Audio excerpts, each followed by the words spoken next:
Olá, esta é mais uma aula da disciplina Teorias da História 2.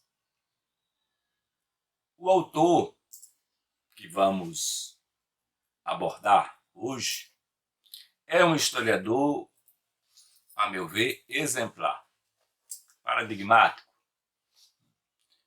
Estou falando de Peter Burke. Peter Burke, enquanto historiador, a meu juízo, é exemplar por algumas razões. Enumeremos. A primeira delas, a meu ver, é a escrita. Em um mundo, falando do mundo historiográfico, onde predomina a abstrusa, a desagradável prosa acadêmica, o autor redige de forma que qualquer colegial pode entender. Ele evita o tecnicismo e a obscuridade tão comum. Outro traço exemplar do autor é a sua desenvoltura com a teoria. Se me permitem a gíria, o autor pega leve na teoria. Não é pesado, não é obscuro. Em Burke, a teoria, eu diria, é posta a serviço dos dados, né? E não os dados a serviço da teoria. Eu diria que a teoria em Burke é inspiração e não camisa de força, ou texto ou ideia a priorística. O autor não é escravo de modelos fechados, pois os usa com desenvoltura, com liberdade. Uma outra característica positiva do autor é a variedade temática. Burke sabe eleger temas que falam à inteligência, à sensibilidade do leitor comum, do leitor não acadêmico. Ele tem focalizado temas como linguagens, cultura popular, ciência, comunicação, imagens, dando a elas dando a estes temas um tratamento palatável, como eu disse, agradável de ser lido. O objetivo dessa aula sobre o ideário historiográfico de Peter Burke é que o aluno, ao final dela, seja capaz de caracterizar o ideário de Peter Burke quanto àquelas características já conhecidas: filiação teórica, influências, conceito-chave, método e principais teses. Como texto básico, nós utilizaremos uma longa entrevista concedida pelo historiador à sua esposa, Maria Lúcia Garcia Palhares Burke, no livro, na coletânea As Muitas Faces da História, publicado em 2000 pela editora da Unesp.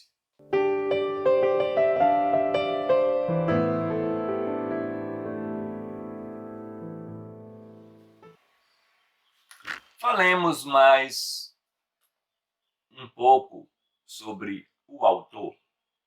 É claro que aqui o que nos interessa é a obra, mas sigamos a tradição falando um pouco do autor. A nossa abordagem não é uma abordagem estritamente formalista. Peter Burke é um historiador inglês contemporâneo, é um estudioso da modernidade, isto é, um modernista, que nasceu em 1937 na Inglaterra. Graduou-se e doutorou-se pela famosa Universidade de Oxford e e tem sido até agora, professor universitário na Inglaterra. Foi professor na Universidade de Sussex e na Universidade de Cambridge por 24 anos. Dessa universidade, que já está aposentado, ele é professor emérito, né, onde até bem pouco tempo atrás ministrava seminários. Foi professor visitante. Peter Burke tem uma relação com o Brasil. Ele foi professor visitante na USP, no Instituto de Estudos Avançados, entre 94 e 95, e é casado com uma historiadora brasileira, Maria Lúcia Palares. Costuma passar temporadas em São Paulo com a família da esposa. Foi durante um bimestre, ou mais que isso, um colunista da Folha de São Paulo, entre 95 e 2020. Desta contribuição resultou um livro, que falaremos sobre ele daqui a pouco. Peter Burke é um poliglota, leitor de diversas línguas europeias. Isso é importante na bibliografia ou nas fontes que ele utiliza em suas obras. É um autor de uma vasta e diversificada obra, e a sua obra, eu diria que quase toda, está traduzida para o português.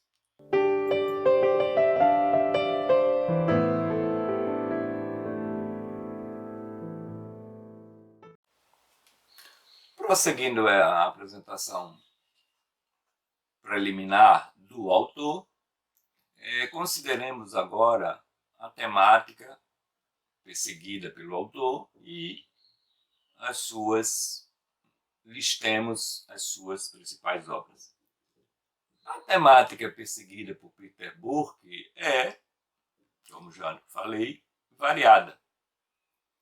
Peter Burke, ao longo da sua trajetória produtiva, tem focalizado tópicos como o Renascimento, a cultura popular, a história das ciências, as linguagens, as elites, as mídias e o último tema, a migração, no seu aspecto intelectual. Ao que parece, a ambição do autor, que é um modernista, é fazer um perfil da Europa dos séculos XVI ao século XX, né, na modernidade. Dentre as obras de Peter Burke se destacam Veneza e Amsterdã, de 1974, A Cultura Popular na Idade Moderna, de 1978, talvez a obra mais conhecida e mais famosa, também polêmica, uma obra de grande erudição. Em 1990, A Escola dos Anais, um apanhado da trajetória dessa famosa escola historiográfica francesa. Em 92, História e Teoria Social, obra na qual ele apresenta as interfaces, a colaboração da teoria social para a história. Em 2004, O que é História Cultural, apresentando essa vertente da qual ele faz parte. Antes disso, em 2002, Uma História Social do Conhecimento, em 2 volumes. O segundo volume dessa História Social do Conhecimento é de 2012. E em 2015, temos ainda O que é História do Conhecimento. Em 2004, O que é História Cultural. Em 2015, O que é História do Conhecimento.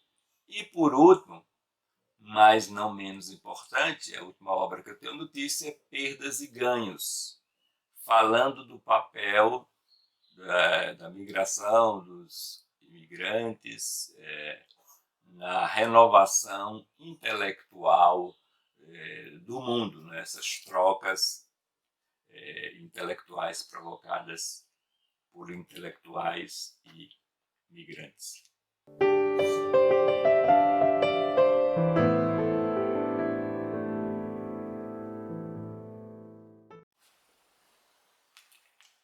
Quanto à filiação teórica, nas prateleiras ou gavetas historiográficas vigentes, a filiação dele não é uma tarefa difícil. Num texto de 2005, ele mesmo se auto-enquadra na chamada Nova História Cultural. Essa escola tem como característica a inspiração, uma dupla inspiração, né? Uma inspiração antropológica, a antropologia interpretativa de Clifford Geertz, e a antropologia simbólica, formulada por Victor Thorne. A corrente também é chamada de história antropológica ou de etnohistória. Essa corrente teve início nos anos de 1970 e é uma das correntes ou um dos formatos hegemônicos na escrita, na atual historiografia. A história cultural é, sem dúvida, uma das mais prestigiadas formas da historiografia na atualidade.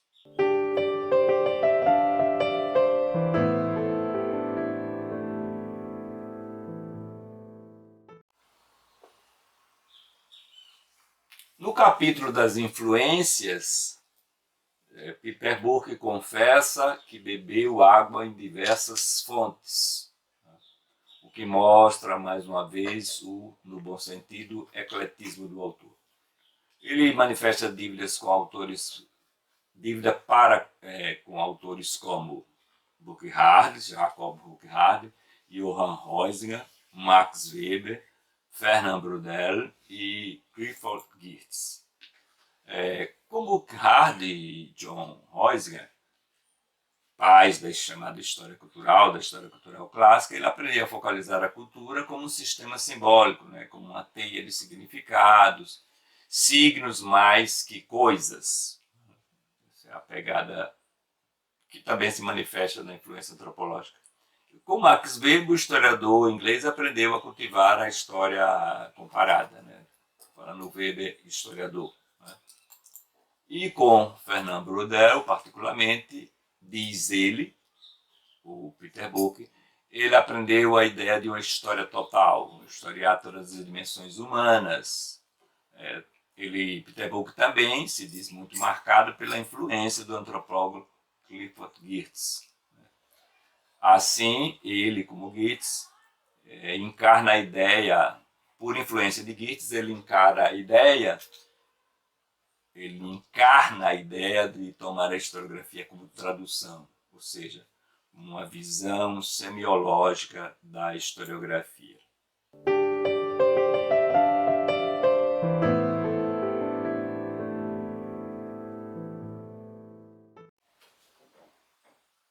Adentrando no coração, digamos, da visão historiográfica do autor,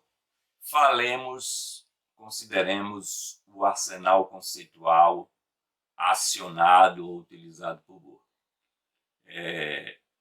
São muitos, é amplo esse arsenal, acho que quase que de obra para obra.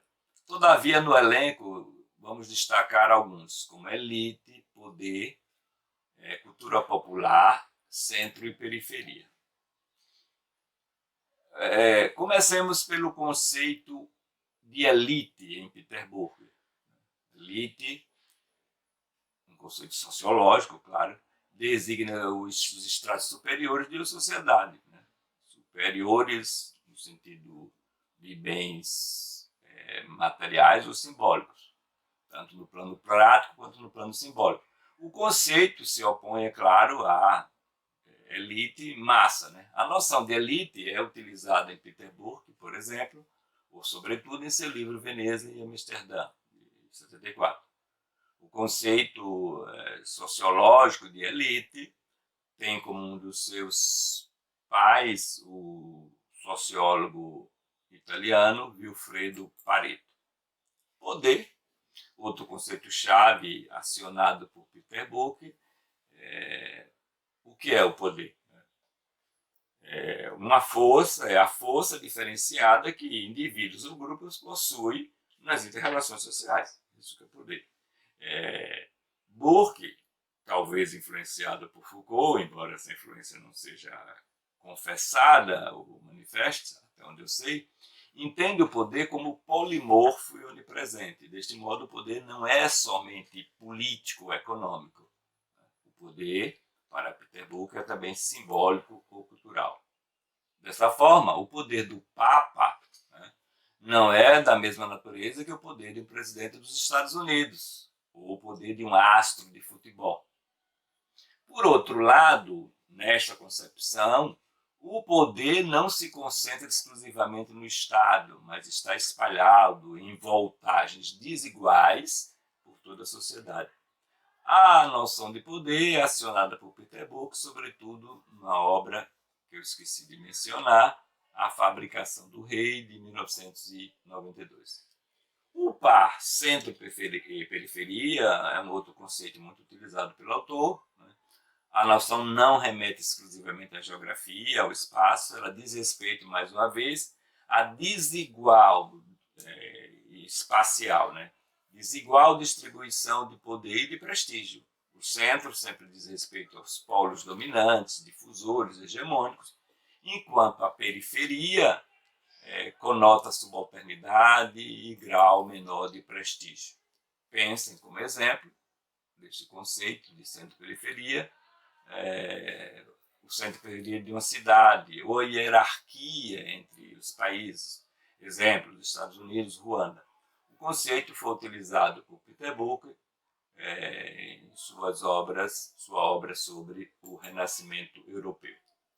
O conceito que depois se tornou objeto de polêmica, o conceito de cultura popular em Peter Booker, remete ao quê? Aos modos próprios, com ou sem aspas, do povo, as expressões vivenciais das camadas mais baixas, digamos assim, da sociedade.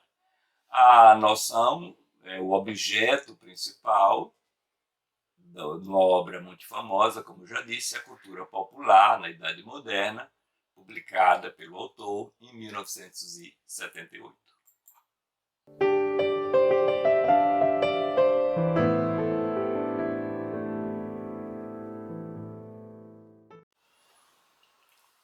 Os conceitos utilizados por Peter Booker, que acabei de enumerar e tentar elucidar, que usos possibilitam?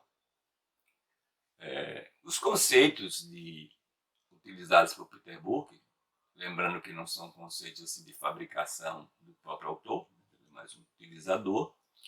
Então, vejamos um exemplo de uso para o conceito de elite, tal como concebido pela sociologia ou por Peter Booker. A noção pode ser usada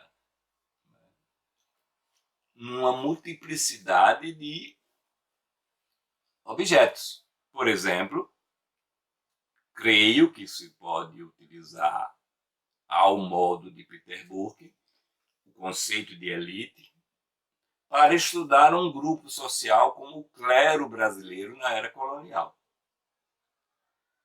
Ou um grupo como senadores brasileiros na República Velha. Aliás, diga-se de passagem, no caso da República Velha, esses senadores eram uma elite bastante circunscrita. Ou ainda podemos utilizar adequadamente esse conceito de elite para estudar os cafeicultores paulistas na segunda metade do século XIX, promotores, inclusive, da República. Ou seja, o conceito de elite serviria para estudar tanto uma elite religiosa, os exemplos que eu citei, uma elite política ou uma elite econômica.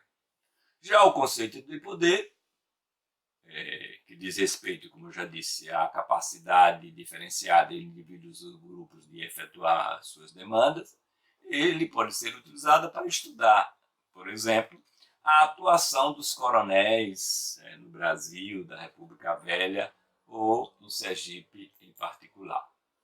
A noção de centro e periferia também se mostraria útil para estudar, por exemplo, a relação entre a historiografia brasileira e a historiografia francesa, ou da historiografia sergipana com a historiografia produzida no Rio de Janeiro, São Paulo e Minas.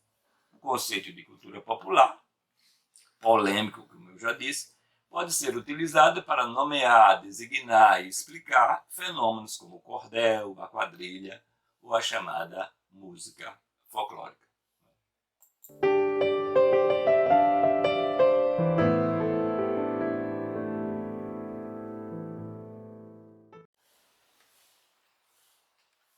Considerados e exemplificados os conceitos de Peter Burke,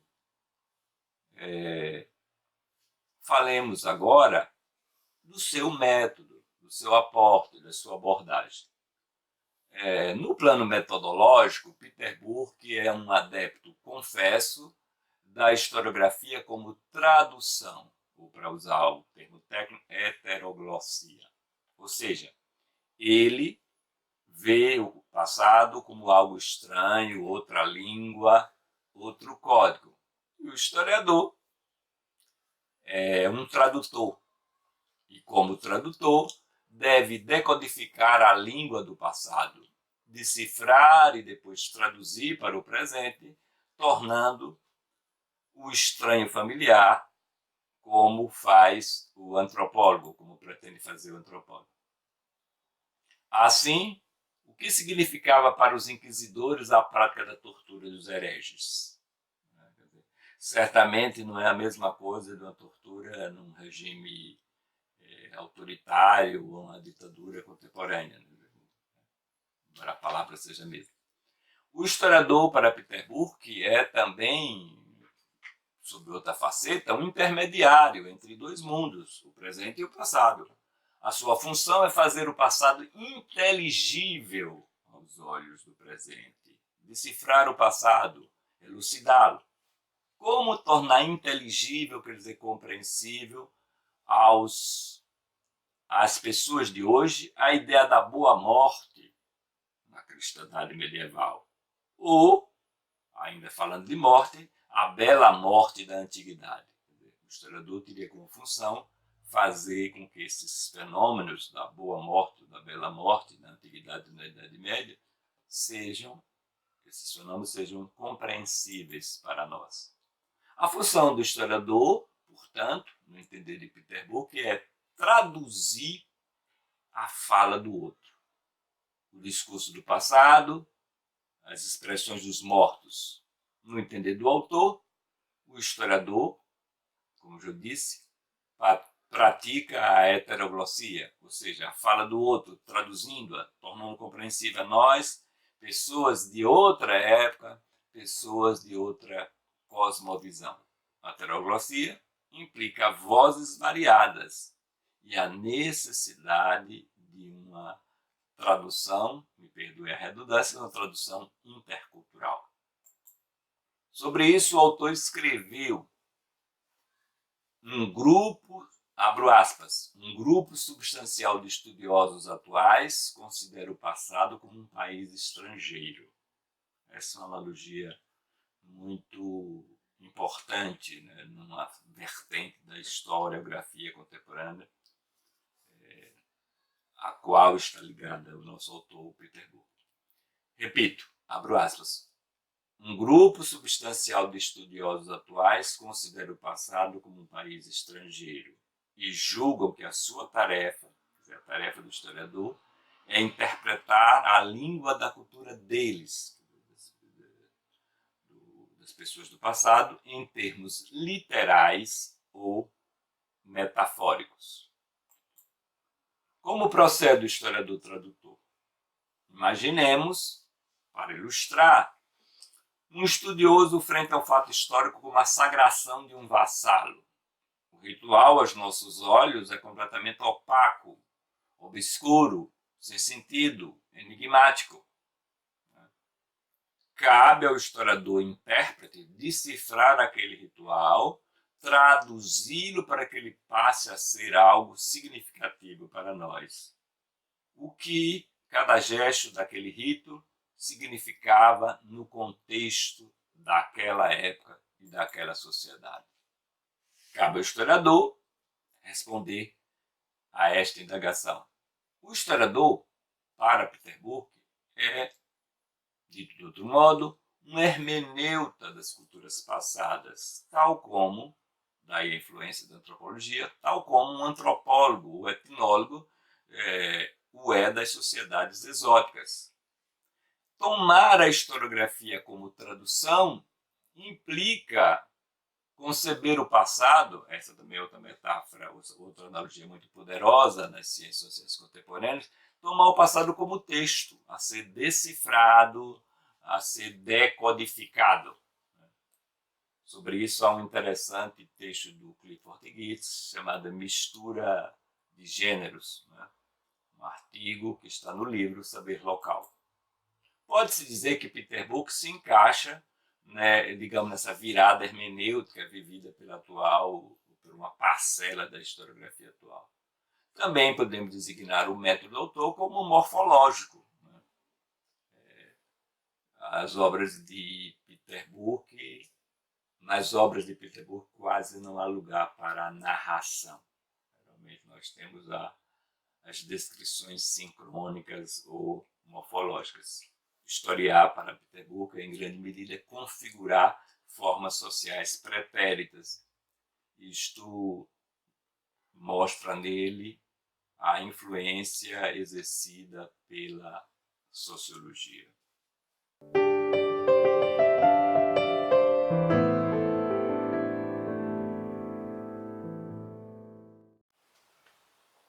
Que outros traços caracterizam o aporte, a visada, o ideário historiográfico de Peter Book?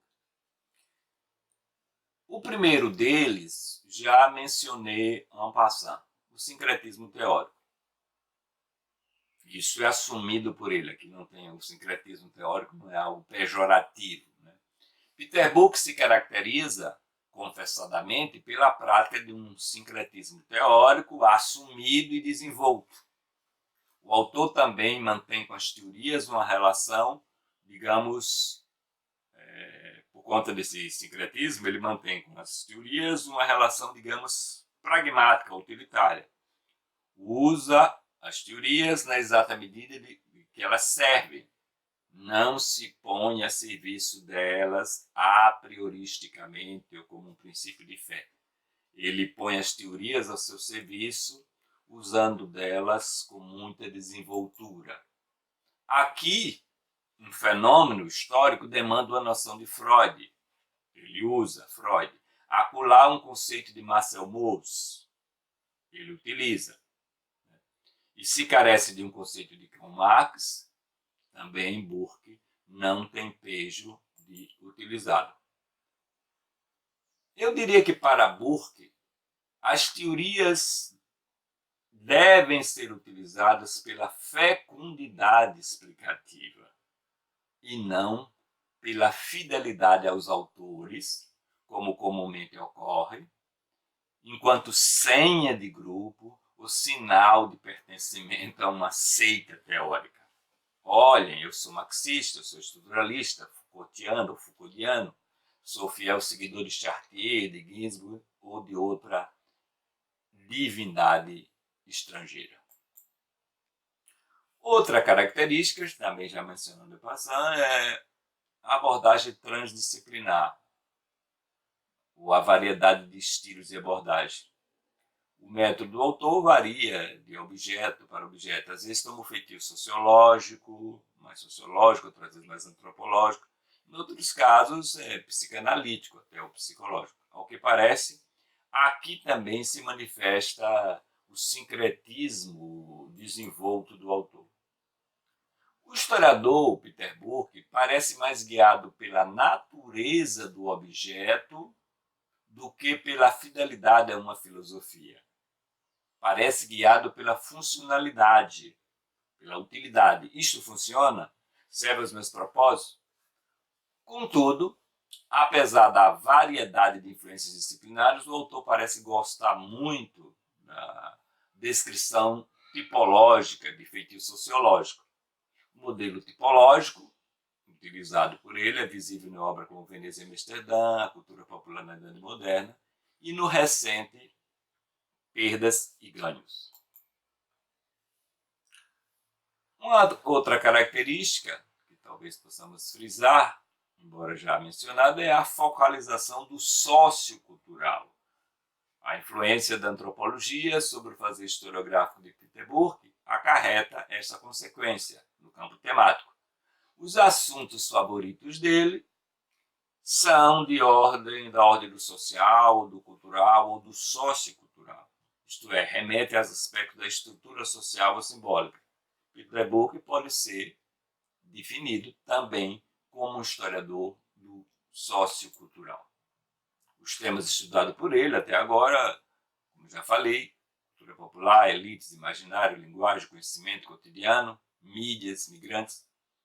Focalizando tais assuntos, o autor o faz sempre sob uma ótica socioantropológica, isto é, procura ligar o social, o cultural, o simbólico ao concreto, né? O simbólico e o social como sendo coisas associadas e não separadas.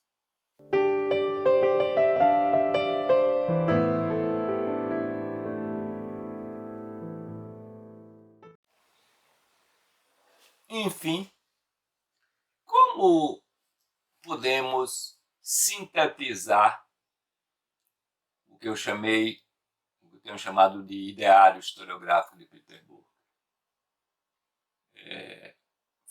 Elenquemos algumas assertivas. Primeiro, o objeto da história cultural são as práticas culturais, entendidas como linguagens que podem ser decifradas. Segundo, o método próprio da história cultural é a tradução intercultural, passado, presente, a analogia textual.